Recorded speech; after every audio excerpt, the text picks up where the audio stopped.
Comment investir lorsqu'on vit en couple? La deuxième vidéo. Je vous retrouve juste après le jingle.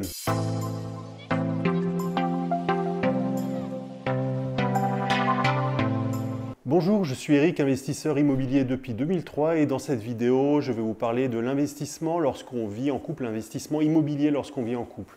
Donc c'est la deuxième vidéo sur le sujet. J'avais déjà fait une première vidéo où je parlais de ce sujet, où je vous donnais 5 conseils pour bien investir lorsque vous vivez en couple.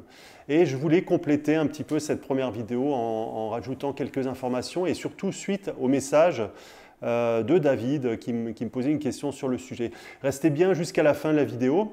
Je vous ai préparé un petit cadeau pour bien investir dans l'immobilier, en particulier dans l'immobilier étudiant.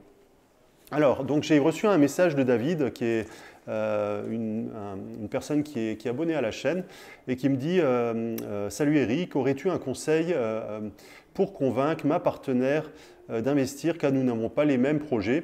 Elle veut acheter notre résidence principale alors que moi je veux investir en locatif. Donc c'est un cas de figure qui arrive assez fréquemment parce qu'en fait, comme je le disais dans la première vidéo, on peut très souvent avoir des visions différentes et des projets différents. Dans un couple, c'est normal, on n'a pas exactement les mêmes projets, en tout cas pas au départ, et les visions sur l'argent et sur l'investissement ne sont souvent pas les mêmes. Donc, comme je disais, les deux conseils, c'était déjà de comprendre votre conjoint. Donc toi, apparemment, David, c'est déjà le cas. Tu as discuté avec elle. Bon, elle t'a dit, voilà, moi, je préfère d'abord acheter mon habitation principale. Donc c'est souvent un besoin aussi de sécurité. Voilà, en France, on est quand même un pays où on aime bien être propriétaire de son logement. Et on le comprend. Enfin, c'est tout à fait, c'est une bonne chose en soi. Simplement, c'est vrai qu'après, ça peut être aussi quelque chose de bloquant si ensuite on veut construire d'autres choses. Puisqu'en fait, quand on est en couple, on peut avoir plusieurs projets. L'habitation principale en est un, mais ça peut aussi être aussi des projets, créer une famille, fonder une famille, transmettre un patrimoine à ses enfants, avoir une qualité de vie qui permet de profiter de la vie, peut-être de partir en voyage, d'avoir des moments agréables. Et donc, en fait, il faut vraiment penser à ça dans son ensemble. Donc, l'habitation principale, c'est une chose, mais il faut vraiment mettre à plat. L'idée, c'est parlez-en à votre conjoint, mettez à plat ces choses-là. Voyez si effectivement l'habitation principale, c'est vraiment important. En fait, ce qui est important après, c'est de trouver les moyens de réaliser vos projets. Donc, il faut bien voir que l'habitation principale, faut bien faire attention que ça ne soit pas bloquant, ça ne vous bloque pas pour d'autres projets, puisque ça serait dommage d'avoir un crédit très très important et de ne pas pouvoir faire d'autres projets et d'être bloqué pendant 15 ans ou 20 ans parce qu'effectivement on a financé son habitation principale et que ça coûte quand même assez cher. Pour donner une idée, c'est vrai qu'aujourd'hui, si vous achetez une maison, vous allez payer à crédit des mensualités qui seront beaucoup plus élevées dans la majorité des cas et dans la plupart des villes. Ces mensualités seront beaucoup plus élevées que le loyer que vous allez payer lorsque vous allez acheter une maison. Donc c'est des choses, il faut bien le prendre en compte. Et il faut aussi le prendre en compte justement pour vos autres projets, pour vérifier que vous ayez du reste à vivre qui vous permettent de financer d'autres projets.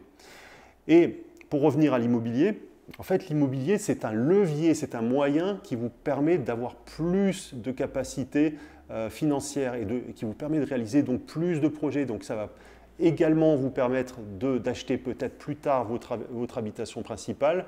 Mais vraiment, il faut avoir cette vision d'ensemble. Il faut vraiment se dire, voilà, qu'est-ce qu'on veut faire dans 5 ans, dans 10 ans, à moyen, à long terme, et comment on va le faire. Donc l'immobilier, ça peut être un moyen de réaliser ça.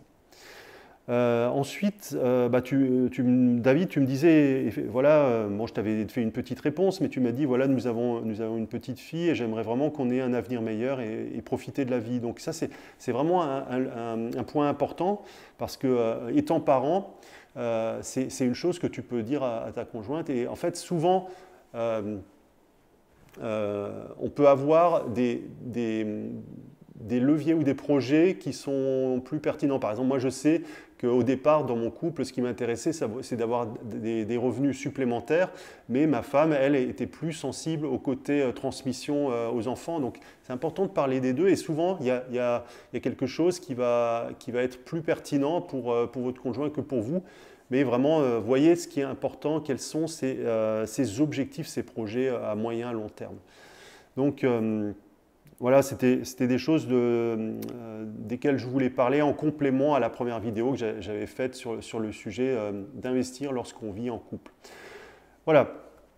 Donc voilà, je parlais un petit peu à bâton rompu sur le sujet. Si vous voulez partager, un petit peu échanger sur le sujet, je vous invite à laisser vos commentaires, j'y répondrai avec grand plaisir.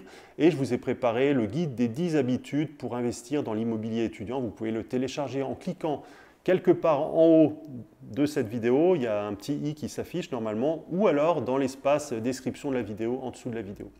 Je vous dis à très bientôt. Je suis très heureux que vous me suiviez sur la chaîne YouTube et je vous prépare d'autres vidéos. À très bientôt. Ciao.